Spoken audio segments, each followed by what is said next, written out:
Yeah, I mean, it's Always uh, comes to bite. yeah, I don't know. I mean, like really Octo Expansion was just like a glorified mission mode, like challenge mode and stuff. But I don't know. I think it was really good because I mean the challenges really made use of like everything you could do in the Splatoon games. And that's the thing I liked about the single player too, is that it really like makes use out of like all your whole toolkit and like your weapons and stuff. Yeah. Look at that guy. But Good lord. but no, I just really like them. Yeah. There was Yeah. I need. oh sorry, you go first. I kind of want to play the Octo expansion, but I probably wouldn't buy the whole game for it. No. So I have to buy the game and then also buy the DLC. Yeah. I should have just hung on to the game, honestly. Yeah, I mean, what'd you use the money for? Was something like super important? I'm pretty sure I just bought a different video game. I don't remember which one it was, but I thought, well, I'm never playing. I haven't played this game in so long, and I probably won't get back into it super hard. Yeah. I don't know. I have a problem with like selling. Well, the problem with like I never want to like sell my games. I always want to hold on to them because, I mean, I'm the type of girl who likes to chew up on my bubble. Was that thing from Paul Blart? Wait, what? It's like it's this thing that Dylan and I do every single time one of us starts off. Well, there's two things. There's whenever one of us says, whenever I say, you know what they say, he goes, the more the merrier, referencing Robotnik and Shadow the Hedgehog. There's like this one line where in like a boss battle, he just repeats that over and over again for like one of his attacks. He goes, you know what they say, the more the merrier. You know what they say, the more the merrier. You know what they say, and it's just like over and over and over again to the point where it's just like you're laughing by the end just because he repeated like 50 times, and then take this, take this, take this, take this. Yeah, that stuff. Why is Robotnik so good about that? Like his mimetic lines. It's a classic.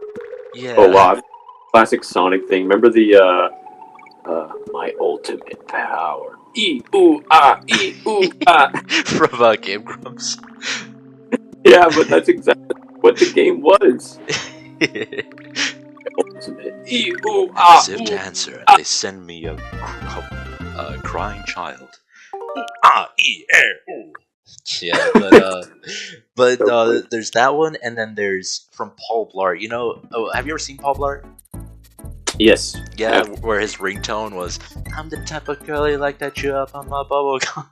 So every single time one of us, more than likely it's gonna be him, where he says, I'm just that type of guy, and I'll be like, "I said chew up on my bubble gum." But I forget where I was. What were we talking about before I derailed that completely? Splatoon, I think. The games. I'm the type of guy that like just kind of keeps keeps games because I'm always wanting to go back and replay them. Like I couldn't imagine. There's only one game that I don't know what was going on at the time, but I sold Sonic Rush to a cousin of mine.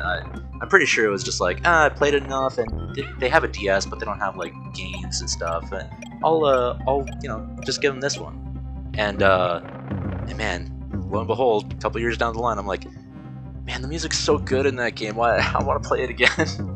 Oh. And yeah, so I have such a I really do not like to sell games or get rid of them at all. Yeah. For the most part, I agree with you. I think I got frustrated because with Splatoon, the more you play, the better rank you get, you know? Mm-hmm. And it's kind of annoying at times because you have to like maintain your skill level. And if you don't play for a while, people who play the game are always getting better. But if you don't play for a while, getting better. So when you hop back in, you're like, I can't keep up because the meta has developed and I don't know what's been going on. And right, yeah, that's the classic thing with like all multiplayer online games, and especially because when games have like a ranking system, I feel like that it's the worst to have. That's why I like when Smash had for fun, like, well, for glory, but didn't have like a ranking system with numbers. Because my problem with Smash nowadays is that I'll go online and I'll be like, oh, I want to play as Samus for a little bit, and like I just feel like playing. But the only way I'm gonna be playing is like quick play. The only way people are playing on quick play at my like number is doing all kinds of cheap moves just to keep that number up. Oh no, you don't get it. I want my number. I want to be in Elite Smash. I want to be like the highest. So I don't even care if you like. I'm literally just spamming side B. Look at him getting all salty because he can't get over my side B. Get good, noob. It's like, bro, you're literally just putting side B just to keep up your number. This isn't fun. It's not fun. Like, but because that number is so important to them. Oh, they got to use all the cheap tricks in the book rather than just like just having a match. You know. Yeah, and you don't want to. It is on a competitive like standpoint. You do want to learn how to get past what they're doing, but you don't want to play the game long enough to actually do that. Right? Yeah, it's just like so annoying. A couple games of fun. Right, exactly. And it's just like, okay, yeah, you could do the stupid little quick play arenas, but then it's just like, then you gotta wait your turn. You gotta do that. It's just a stupid little setup.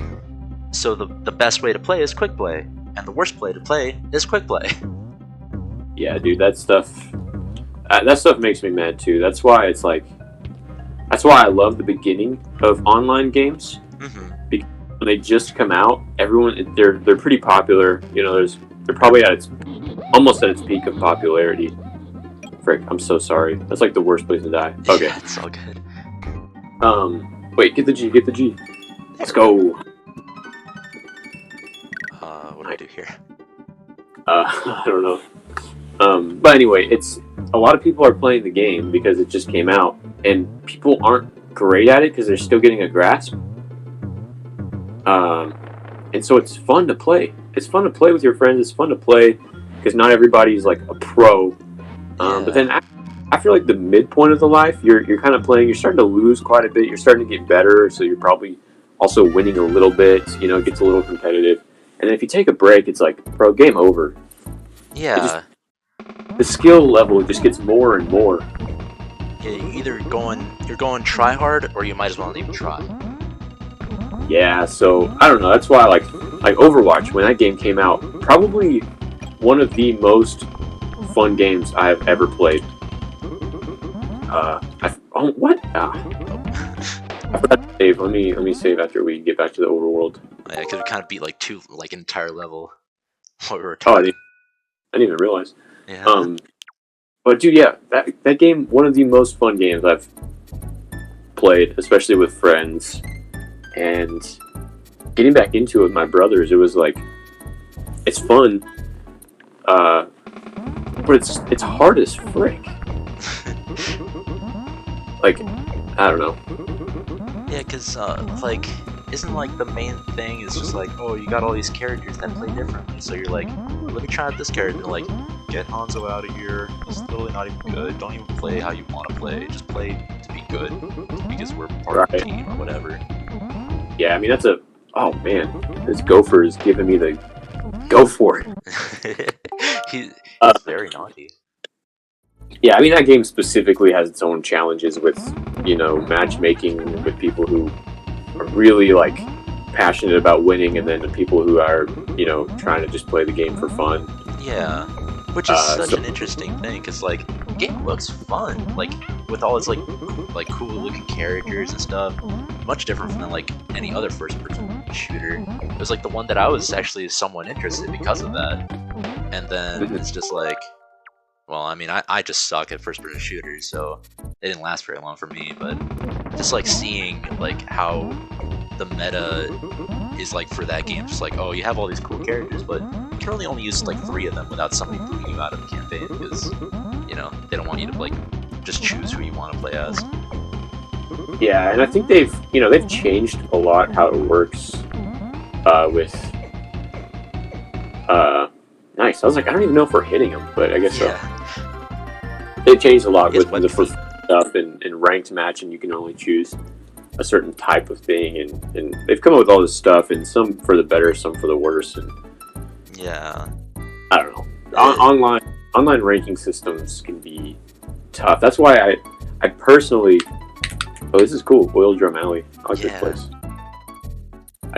How did we get here? This is, I don't know, but this is my like favorite song, like in almost all of Donkey Kong, really. It's called Fear Factory, or at least I'm pretty sure that's the one that's playing. I'm guessing. But yeah, Fear Factory. It's just like it starts off super slow, like, and it's like, and then it ramps up. I really hope that's the song that's playing. I'm not like talking about like a song that's not even playing right now. But yeah. It's I don't know, I just love songs that like have a slow build up and then like explode by the end. And then what's it called? And then I just love the aesthetic of this place. I remember Paul a long time ago, he asked me like what's your favorite like aesthetic and like a level design and stuff, and I was like, not even thinking about it, I kind of just give like a like forest level, I guess. Now that I've like really thought about it now, it's the machinery levels. Those are always my favorite levels in any like platform or video game, like the Moody Clouds in Rayman Origins, this here, I don't know, it's just something about like the level of danger of like just, and all the moving parts of like, especially in like Donkey Kong Country Returns that like, again, returns this level, it's like you got all these moving parts and like, you got like pistons going back and forth. That's why I actually like Metropolis Zone in Sonic 2, because it's just like, it's all these like different moving parts. You got the giant like cogs that you got to run up. You got the pistons that slam into you if you're not going fast enough. Like Scrap Brain Zone. You got like the electricity and the treadmills. It's just like, it really feels like a final, like the perfect way to make a final level that really shows like, okay, you know how to play the game? All right, let's show you how we can make these, how dangerous we can really make these levels, you know? Yeah. Yeah, but dang it, brutal. The barrel underneath the barrel. It's funny you say that, because I generally find these themed levels. I'm gonna save. Yeah. These themed levels are my least favorite, if not one of my least favorite levels. Really? Generally, there are exceptions. Like I hate Metropolis in Sonic 2, but I love. Well, I don't love, but I like better Scrap Brain. Oh yeah, Flying Battery.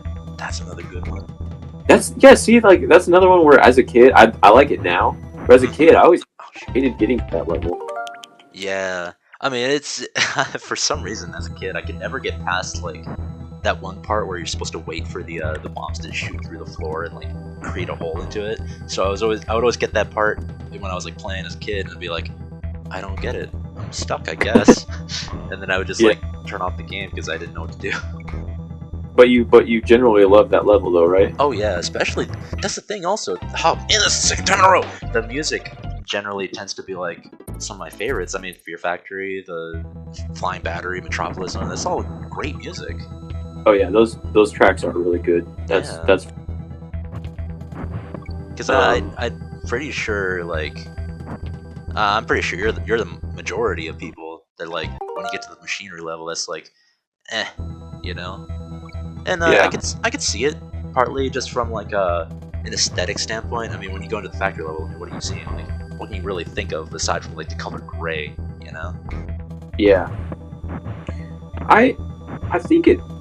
I don't know. Maybe it has to do with what the reason you like it, how dangerous it is, and the stakes are high. Yeah. Which is a good thing.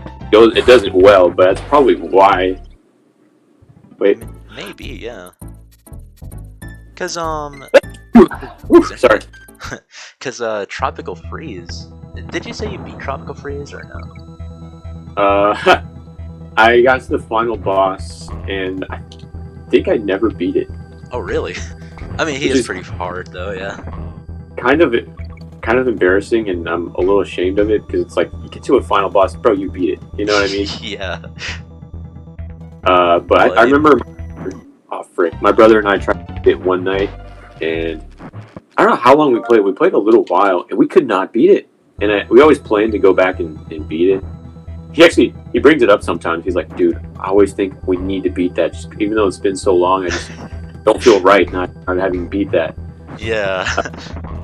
But I guess something happened and we just never thought about it again. It wasn't one of those things where we're like, it's too hard, we quit. We just never got back to it. Yeah, I can totally understand that. Dang it! Sorry, This is the third time in a row! Oh! Long answer to your question. No, I have not technically beat it, but I did get to the final. Oh man.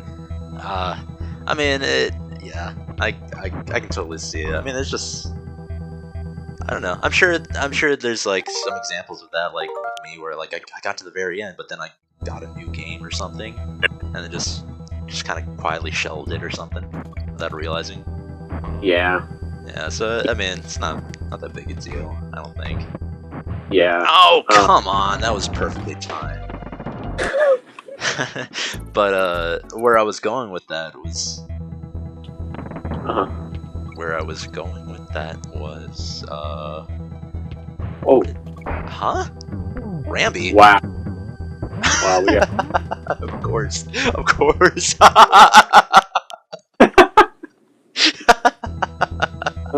Oh, buddy. Okay, which pit was it down? There. Right here. That's interesting. Oh my gosh. But I'm bad enough to where I fell down there. Oh my gosh. And then I still lose the stupid rhino. That's alright, I died immediately. There we go. Into the pit. Not even to like an enemy, a pit. Yeah. Where were you going with that? I wish I could remember. What was that? Well, if you remember.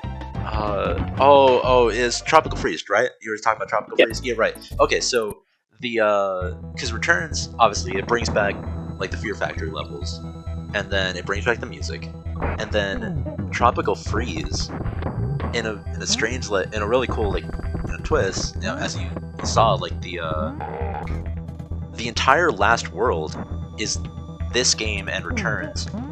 Like each level is one of the worlds frozen over, Oh, nice. Oh, I keep accidentally finding these things. Yeah. Say that again. The last world, where it was like everything was frozen over. Every level was one of the worlds from like Returns and this game. But like level 1 was the jungle hijinks frozen over. Second world was like the fourth level is the fourth world, the mines, but frozen over. And then like the 7th level, which is the factory, like it's the factory frozen over. And I think that's just like one of the coolest things, like a frozen factory. I don't know. So that, I mean, I haven't played any of these games. The Tropical Freeze was my first Donkey Kong game. Oh yeah. So I had no idea that those were just these levels frozen over, which is really freaking cool, and I kind of want to go back and see all that after we're done playing these. Oh yeah, it's especially it's more apparent with Returns, because Returns had like an entire world, like I think it was like the 3rd world, dedicated to like the temples, like the temple levels in this game. Because like we've been going through the worlds and how we went through the forest level, and for some reason there was a temple level at the very end. The at least the first 2 DKCs like to kind of mix it up a little bit, as opposed to like Mario World or like Returns, where it kind of goes, okay, you're in the temple world, you're gonna go through a bunch of temple levels, and like mine carts are all delegated to one world. Compared to like this game, where it's like, oh, there's a minecart here, and then there's one in the next world and stuff like that. DKC does the kind of the same thing. Yeah, but keep things fresh too, honestly. Yeah, right. I kind of like that better. Yeah, me too. Way better than just having a whole world for what? That's ridiculous. Yeah, you got to time that really well. Oh my gosh! You just fall right